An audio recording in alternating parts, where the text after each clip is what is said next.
Hello everyone and welcome back to another AFK Journey video. In this video we're going to be doing an AFK stage pushing one because basically a viewer of mine shared with me that what he did was he replaced one of the lightbearer heroes in like a talent stage with Sonja, and that allowed him to push a crazy number of stages. I'm going to show you some screenshots on the screen right now, but basically he was auto pushing for 30-40 plus stages, and he's around about actually even higher AFK progress than I am.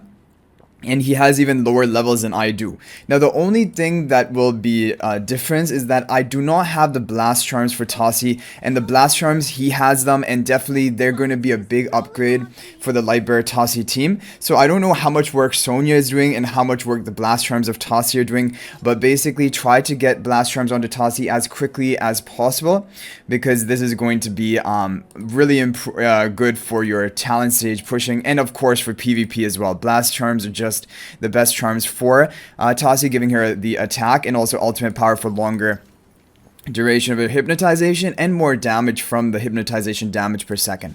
Okay, so we're going to do a bit of AFK stages. Let's see if we can make it happen as well. Okay guys, so here there actually is a Sonja in the recommended formations. Let's go ahead and copy that and try it out. This is a pretty difficult stage we're at though, because Seth has like solo potential. I don't know if we're gonna need to get good luck in order to make this work, but let's see. Okay, so Sonja's advantage is that she provides the buff to Tasi, making her even more supercharged. But definitely I think blast charms with Tasi would make a huge upgrade to this team. So I don't know whether I'm gonna be able to push like stages endlessly like my viewer has, but I'm gonna try my best and let's see. Okay, this is working out really well so far. Sonja did die, but she was able to cast one ultimate, which means that after that, the buffs from Crimson Covenant, as you can tell, onto Tasi and our other ally, they're gonna stick even after Sonja dies, as long as you can cast one ultimate. Okay, so this is a really tough match. I mean, I think it's still possible, but it's gonna come pretty close in the end. Okay, Seth is unaffected while dashing, which is the problem. But then the shadow gets the hypnotization onto him, so I think we might still be able to do it. It will come down to the burst. Do we have it? Please? Okay, we got it. Nice. Okay, and we're going to try... We'll run the same team. This is basically the team which people are running optimally for lightbearers, which is Lucius, Haywin for healing, Tasi for the damage, Sonja for the buffing of Tasi and providing lightbearer faction talent, and then Rowan for the energy generation. And you can obviously mix and match, like run lightbearers on team 2 or lightbearers on team 1. Yeah, and actually the screenshot that my viewer sent me was showing that he was running the lightbearers on team 2, but I'm not sure what team he was running on team 1. I'm assuming either Alma's Wilders or like Smokey type team, I guess. Okay, but let's see. Moving on to the next one. How many floors can we auto in a row? If we're autoing a lot, then I'll actually skip until we our auto ends. But even if we can auto like 4 or 5 in a row, I'll be pretty proud of that, because right now I can't really auto that many stages. Like usually 1 or 2 stages and then it fails. But let's see. There is another thing which people have been talking about. I don't know how true it is, but apparently if you're watching the auto play out like we're watching it right now, your team has a better chance of clearing it than if you just press the auto progress and do other things in the game. It might just be a bias that people think, but it seems like there's something to it, because also when I play out the stages, it seems like, I don't know, the stages just work out better for me. Okay, so this is working great. Basically the whole thing about Sonja is that it's just providing, it's basically giving Tasi a level up upgrade, giving her more attack, and so she just has more potential of clearing the opponents. And also more defenses, but those don't really matter.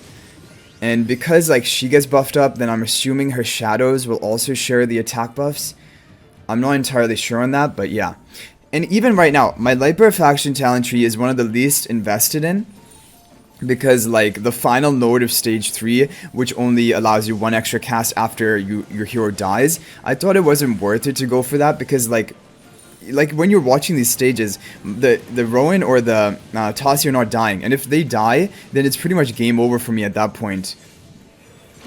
So Yeah, and so basically you just need to keep running until they don't die rather than try to have some like safety precaution if they do die. Because then even when they die, they get one extra ultimate if you have that final node unlocked, which I think is not game changing enough.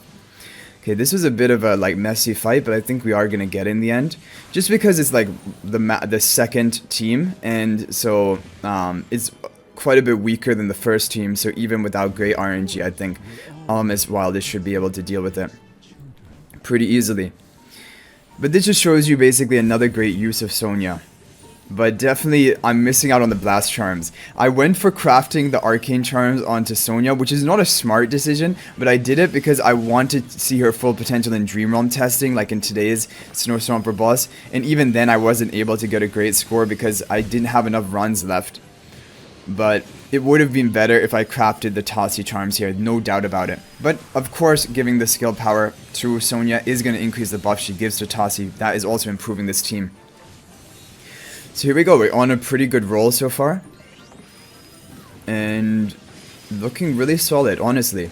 And for me, I think I would try to run the lightbearer team on my team 1, because I just think it is my overall stronger team. I think the Almas Wilders will run into problems on team 1 eventually, but this tasi team has a lot of potential. It's really crazy. And then Haywen also becomes insane if you can give her the 5 skill power. Then she has so much more healing and like dispelling of debuffs in her kit, like on such a low cooldown. So that will even improve that AFK stage further. Okay. So looking pretty smooth.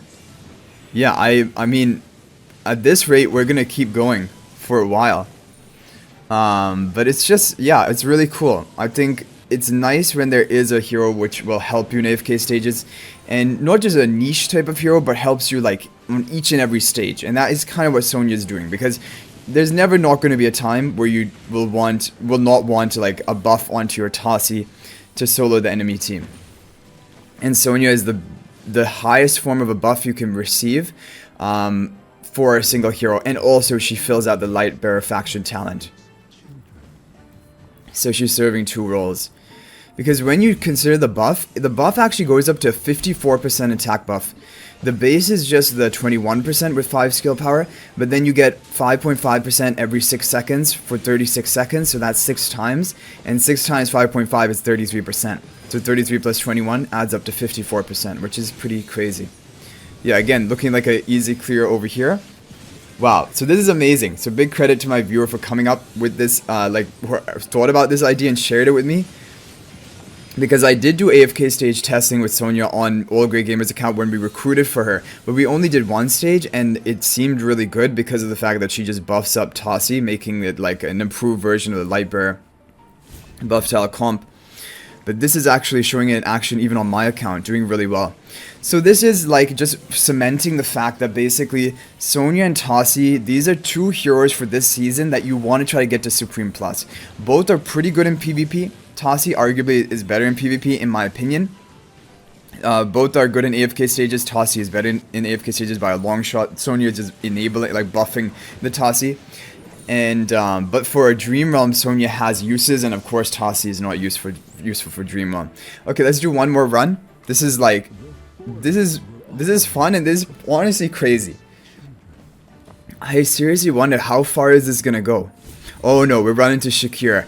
Shakira can end our streak because Shakira basically, as you guys know, he becomes unaffected, and then you cannot get the value of Tasi's ultimate onto him because you cannot hypnotize him. So the damage from Tasi ultimate and the shadows is not going to apply to Shakira, and then I just think we're not going to have the damage to kill him in the end. Usually the teams that deal with Shakira, if you have her on your lightbearer team, is you bring Lily May as well as Tasi, for example, rather than the Haywen here, and then we would probably be able to clear the Shakira with Lily May's Brainstorm Ballet damage, because Tasi can clean up everything here other than the Shakira. Like, we're gonna kill, I'm sure, the Parissa, Brian, Niru, but the Shakira will not be killable from this point.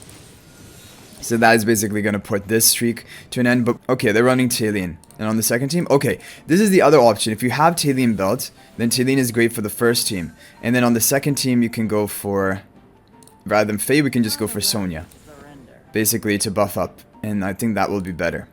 Okay, this is pretty good too.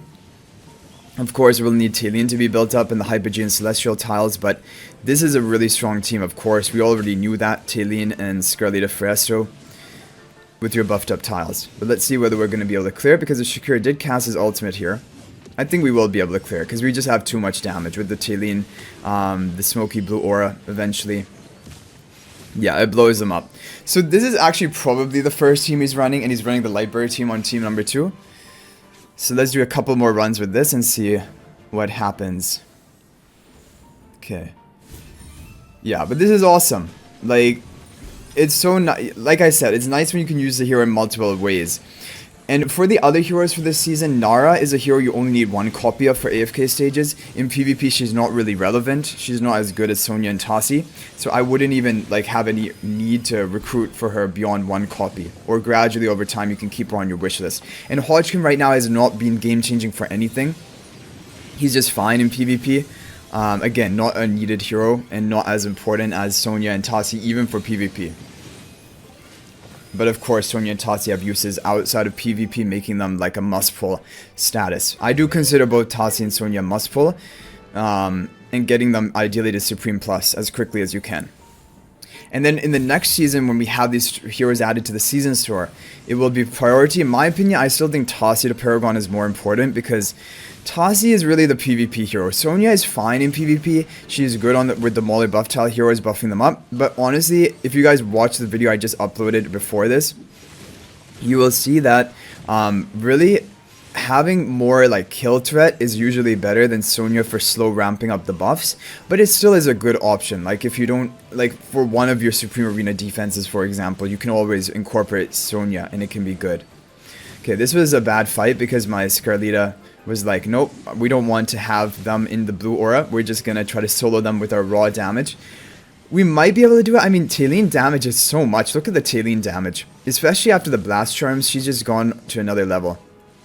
The thing is, yeah, he's going to go into the range form. He's going to have, and then he interrupts my Talion. So I think we might, yeah, we might not do it here. But then all you would have to do is repeat the stage with manual cast on Scarletta so she doesn't knock the Almas out.